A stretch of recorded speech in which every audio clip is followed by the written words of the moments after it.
High বন্ধুরা, আমার নাম নরেন্দ্র ব্যানার্জি। আমি আজকে মাঠে শাড়ি পরালাম বারামতলা মন্দিরে।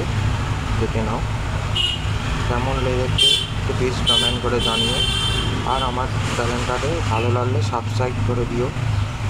আমার সাজিয়েছি মাঠে, দেখো কেমন লেগেছে প্লিজ কমেন্ট করে জানিও। এটা হচ্ছে শিব,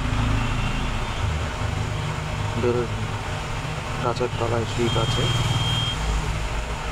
প্লিজ আমাকে একটু জানিও কমেন্ট করে। আর চ্যানেলটা ভালো লাগলে সাবস্ক্রাইব করে দিও আর আমার পাশে থেকো। আর এরকম ভিডিও পেতে আরও লাইক কমেন্ট শেয়ার করো প্লিজ। বন্ধুরা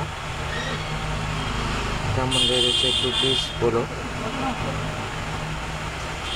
আমার নাম, আর তোমরাও কেমন আছো প্লিজ কমেন্টে জানিও। আমি আজকে মাকে সুন্দরভাবে সাজিয়েছি, দেখো মালাটা আমি নিজে করেছি। কেমন লেগেছে বলবে।